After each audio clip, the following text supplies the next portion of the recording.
Hey house guests, welcome to today's Big Brother Canada updates and spoilers. Our house guest of the day is Anthony Garita. Thank you so much for the awesome message. And to answer your question, yes, I did apply for Big Brother 17. I actually went to the open casting call in New York City. And if you guys haven't seen yet, I posted a video about it on our daily vlog channel, so you can click this link here and check it out. Alright, so just a quick reminder, if you guys want to be house guest of the day, send me a private message on YouTube, or you can email madrosed@gmail.com. Alright, so when we left off yesterday, we were talking about the house guest task, hashtag BBTV. So I want to pick it up right where we left off. We were talking about the Big Brother Canada 2 rerun program that they were putting on. So basically, they were acting out memorable scenes from last season. So for like each TV program, like one person had this little earpiece where somebody was telling them like, now you do this, now have everyone do this. So that person for the BB Can 2 rerun was Jordan. So he was kind of running the show, telling everyone what scenes that they were supposed to do. So Godfrey started off the show dressed up as Arissa, which was pretty funny. And then all the house guests went through and did like short bios as Big Brother Canada 2 house guests. So that was pretty funny. And then they went through some memorable scenes. So we got to see Andrew nominating Paul, and then Paul calling him out and saying like, you're a racist, you're a homophobe, blah blah blah. And the scene was pretty funny. I mean, I'm one of those people that loves acting out crap like this, so I enjoyed it. You know, it was funny. But Andrew was played by Johnny, and Jordan played a pretty good Paul. He had that accent down, it was pretty funny. And then Paul's mustard water, that's disgusting. And moving on, we got to see a little bit of Rochelle's HOH week. Rochelle was played by Peely, and Willow was playing Sabrina, so you know those gremlins stick together. And then we got to see Brittany destroying the house guest letters as Ica. That will always be one of my favorites. Honey, you can go.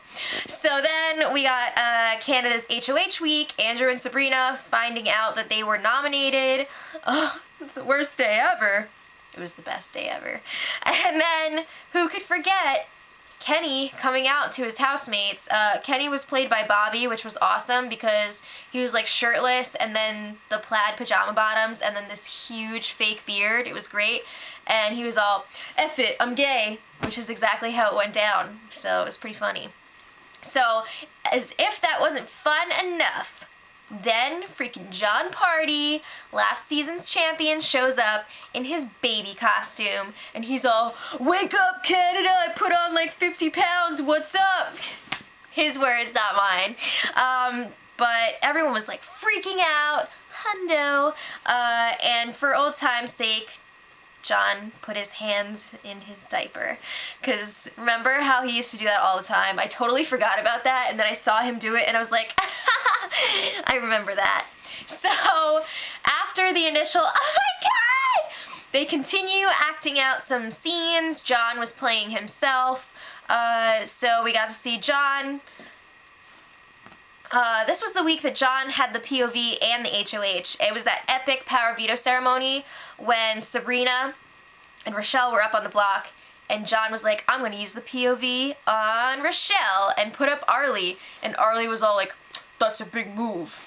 And then freaking Allison, played by Bobby in a blonde wig, pulls that special hidden veto out of her butt and is like, I'm going to use this on Sabrina.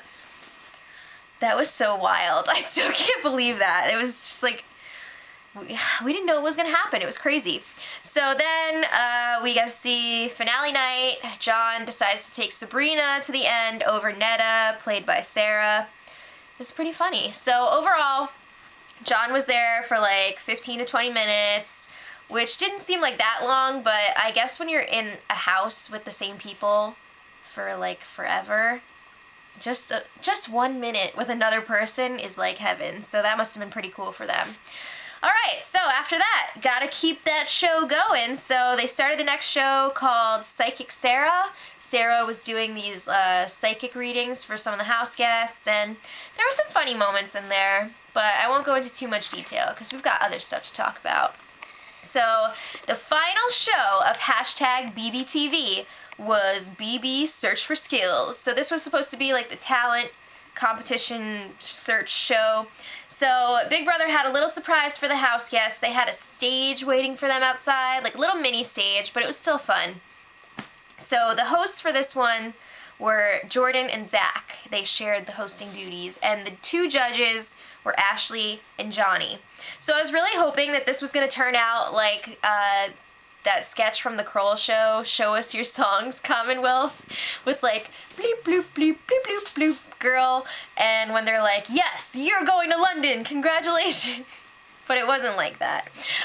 So Big Brother assigned, well, the house guests got to choose who was going to do what, but Big Brother set up a certain list of things that they wanted to see on the show. So Godfrey was a rapper, Sarah did some stand-up, Willow did an interesting interpretive dance, Peely was supposed to be a caricature artist. She pretty much just like laughed through the whole thing. Kevin did some juggling, and Brittany, Bruno, and Bobby all got together to form a hip-hop crew. And they were the winners. There wasn't really a prize, but they won it. So that was the end of hashtag BBTV. And then the house guests find out, yes, you completed the task. You're going to London. Just kidding, this isn't the Kroll show. But they did win a rap party, so that's a lot of fun. So there was a little bit of time between the end of the challenge and the rap party. And during this time, Sarah and Zach had a little chat in the bedroom. Sarah was like, yeah, today was really good that we had that task because it prevented Johnny from going around and talking crap about everyone. And Zach was like, yeah, Johnny's been throwing you under the bus. He's been saying that you're gonna flip to the other side and all this stuff. And Sarah's like, oh, I can't believe that. And Zach is like, no, it's cool. Like, we know that he's just saying all this stuff so he can stay. He's desperate. Keep doing what you're doing and you'll be safe. Alright, so not long after that, the feeds went off for the after party. We didn't get to see it.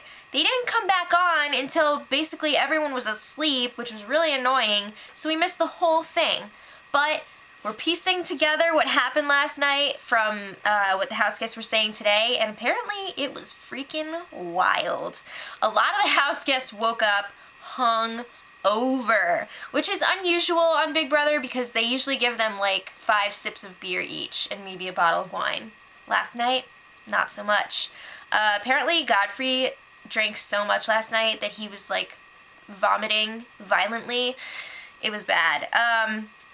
It sounded like Bobby may have been running around naked, and of course everybody was making out again. It sounded crazy. Godfrey and Jordan especially were like trying to get with people, and I'm pretty sure they were failing. But something really interesting happened. Zach was saying that Brittany was like getting really aggressive with him and like trying to get with him. He said that she threw him into a door and onto one of the beds and was trying to like make out with him, and he was just like you're great and all, but no. Ooh. So then Johnny was talking about this whole situation. He's like, yeah, Brittany was saying that there's this love triangle with her, Zach, and Ashley. There's no love triangle. I don't get why all of these girls are so obsessed with Zach. Come on, he's not that great. So then I guess Brittany was just like, okay, I'll make out with whatever, like anybody. So Johnny and Brittany ended up making out. Alright, so enough of that. Johnny has been hardcore campaigning. You gotta give it to him. At least he's trying, because we've seen a couple times already people just like giving up when they found out that they were the target. So it's nice to see him campaigning. I'm not so sure I like the strategy he's using, but Good for him. So he was talking to Kevin, he brings up Sarah potentially flipping again, he brings up the whole gummy bear thing, and he's just like, yeah, okay, whatever. So then Johnny was talking to Ashley, and he was like, yeah, Sarah is gonna go after the couples, but I am targeting Bruno, Bobby, and Godfrey, just like you guys. So then Ashley's like, oh yeah, that's a really good point, that's a good point. So she talks to Peely about it, and Peely also is like, oh yeah, we're gonna have to talk to the guys and see what they say about this. So Pilar shares this info with Jordan and Kevin.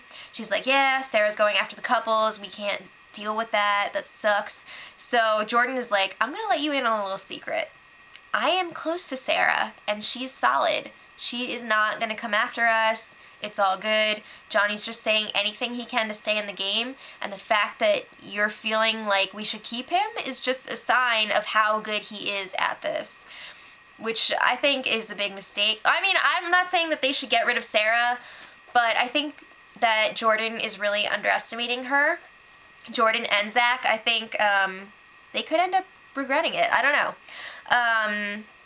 They're definitely underestimating her and Brittany. So, on a lighter note, Bruno got the HOH cam today, and the house guests got all this special Canada gear to sport in the pictures. Yay, Canada. Other than that, nothing too crazy happening today. Most of the house guests were recovering from their big night. Tomorrow is eviction day. Woo! It's either going to be Johnny or Sarah. Pretty sure Johnny's on his way out despite all of his campaigning. But let me know in the comments who you guys want to go home. And until tomorrow, much love.